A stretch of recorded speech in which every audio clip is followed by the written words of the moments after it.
Assalamualaikum and a very good day I wish to all of you. Thanks to Allah that on this happy day we can share a little bit about the hot topic that we will discuss today. I am Nur Shamimi, will be the moderator for your forum today.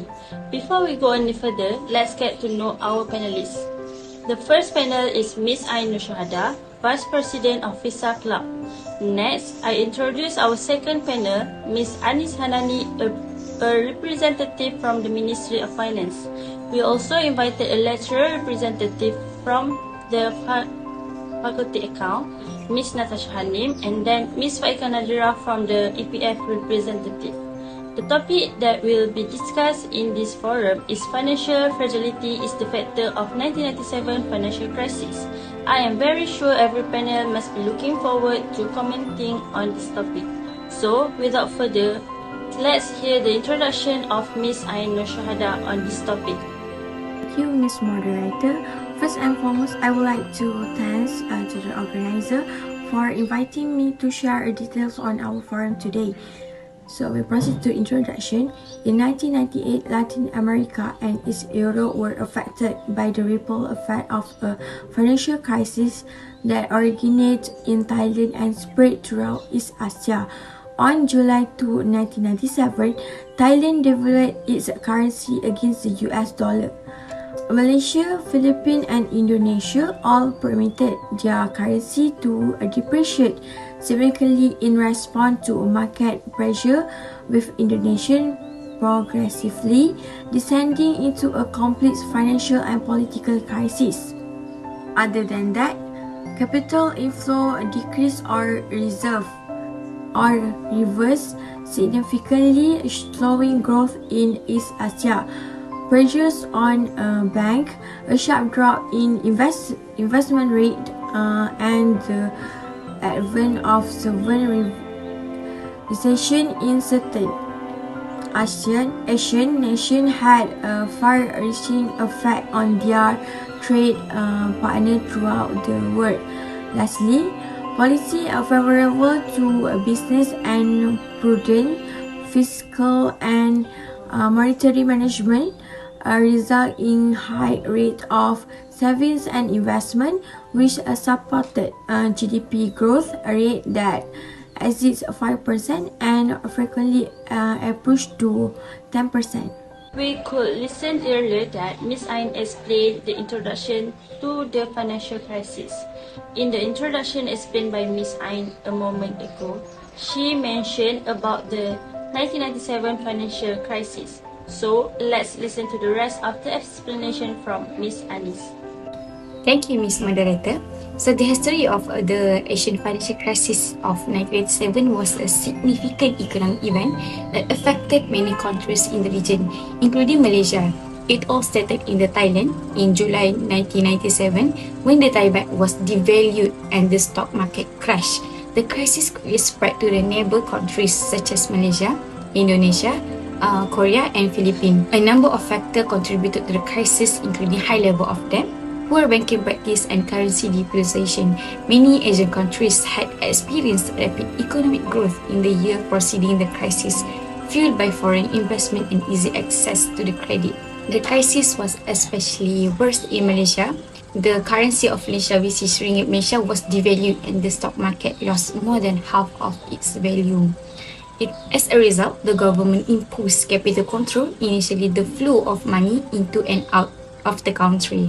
These policies were divisive, but they were credited with the helping to stabilize the economy and prevent a worsening of the crisis. The Asian financial crisis had far-reaching consequences for both the affected countries and the global economy as a whole. In addition, the economic consequences, the crisis had significant social-political consequences. It sparked widespread protests and political unrest in some countries, while it fueled nationalist and anti-foreigner sentiment in others. The crisis had a significant impact on the International Monetary Fund, which is IMF, which played an important role in the crisis response. Many of the affected countries received loan and other form of assistance from the IMF, but its intervention were controversial and were criticized by some as being too harsh. Many Asian countries have taken steps to reform their economy and financial system in the years since the crisis in order to avoid a similar crisis in the future. Stricter banking regulation, greater transparency in financial reporting, and increased investment in education and infrastructure have all been part of this reform. The crisis also had an impact on the United States, which at the time had the world's largest economy. The crisis reduced demand for American goods and services as well as the value of American investment in the region. The crisis had a large impact on the global economy as a whole. Thank you, Ms. Anis. Very simple and concisely explanation of the history of the 1997 financial crisis. Next, we invite Ms. Natasha to debate a little bit about factor on our topic today. Thank you, Ms. Shamimi. Without wasting any time, let me continue. There are many factors that may have caused this Asian crisis and its spread, but one of the main factors is financial fragility. There were four related aspects involved in this factor. First, many corporations and financial institutions in the affected country had taken out loans in foreign currency without proper currency hedge, and it's putting them exposed to currency devaluation. And the second aspect, most of existing debts are short-term debt, while the existing assets are the long-term assets, which create the possibility of liquidity attacks. The effect will be similar to the bank run. And the third aspect, the potential of the strong deflation in asset value will increase by the fact that price in the equities and the real estate market of this nation had grown significantly before the crisis. And the last aspect, before financial crisis hit the world, credit was frequently distributed improperly, which worsened already obvious issues at the bank and other financial organizations. The situation was attributed in a part of inefficient financial supervision and regulation following the liberalization of the financial industry in a few countries, and short-term borrowings was encouraged by the wrong timing of capital account liberalization, and currency risk was underestimated by borrowers due to the lack of exchange rate flexibility. Domestic credit was able to grow rapidly because of monetary measures. However, international lenders also make risky loans if banks and businesses in these countries loan recklessly. This may have been due to poor risk management, false belief of implicit government guarantees, and insufficient information. At the peak of this crisis, troubling information, particularly on international reserve, that had been hidden in the past was also made public.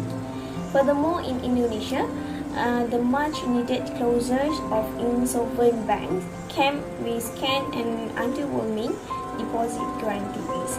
In addition, there were worries regarding the real availability of the promised finance arrangement. So, I think that's all from me. Passing back to the Miss Moderator.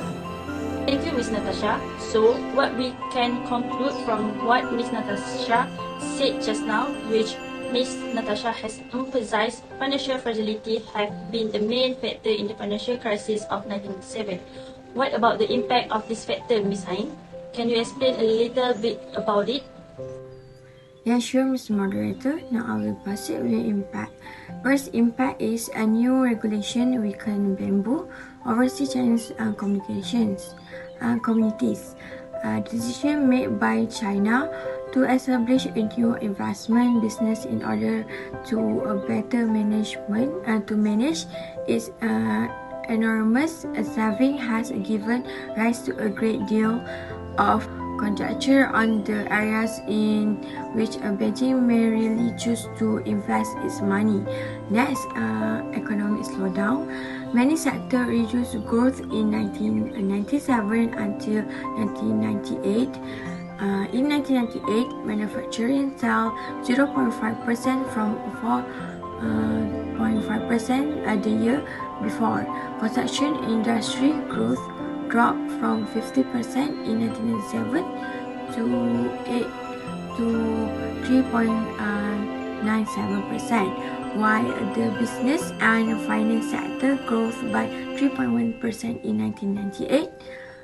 Transport and communication only climbed by 5.5%, down from 9.2% the year before that. The last one is 1998 Asian financial crisis. Even though the mindset index closed higher for the day, it suffered its largest intraday drop since the height of the global financial crisis in November 2008. Meanwhile, the RTS index, which is denominated in US dollar, dropped by 12%. Based on what Ms. Ain said just now, it looks like this crisis is having a terrible impact to Asians.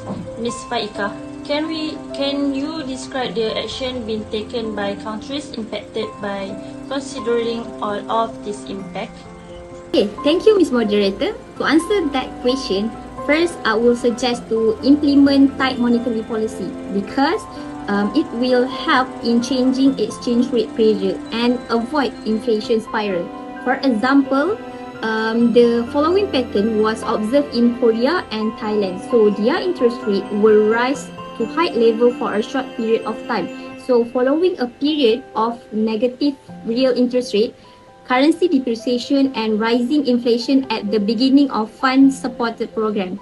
So a cycle of inflation and depreciation can be avoided when the market conditions stabilize, currency recover, and interest rate will lower to be below pre-crisis level. My second recommendation is by providing low interest rate for business. Because with low interest rate, it will assist a business in reducing its operating expenses, which boosts its profit margin and encourage customer to spend more because people are less motivated to save when the interest rate decline. So product demand rise as economic activity increase. When interest rate decrease, debt level are likely to rise for both consumer and business. Thus, the central bank of the country is responsible for maintaining a strong economy because its objectives are to achieve maximum employment and keep inflation at a steady level. So, the country's economy will benefit from the lower interest rate.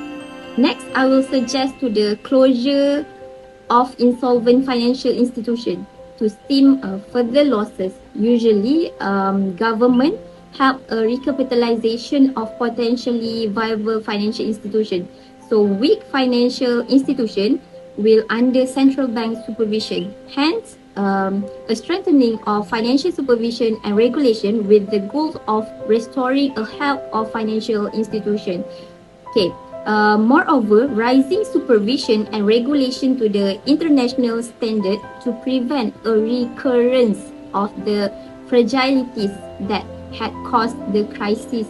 However, standards will always arise gradually due to a trade-off between the need to make a convincing advancement and the worry that doing so too quickly might shock a system that was already reeling from the crisis. Okay, I think that the recommendation that would be applied for each country that affected by the Asian financial crisis. It seems we are at the end of the forum, so let's listen to some lessons that can be learned from this crisis from Ms. Anis. Thank you, Ms. Moderator. I can conclude the important lesson from the Asian financial crisis 1997 was the importance of maintaining stable financial system. Poor banking practice, high level of debt, and unstable economic growth all contribute to the crisis. Following the crisis, many Asian countries took steps to reform their financial system, including strengthening banking regulation and increasing financial transparency. This reform contributed to the prevention of a similar crisis in the future and emphasized the importance of maintaining strong financial institutions and sound economic policies. Well, from what all our panelists shared just now, we can see the worst from 1997 financial crisis. So I think since Miss Anis has read up her last speech and today's forum ceremony is come to the end, many thanks to all the panelists for being ready to share their knowledge with us today. Thank you everyone.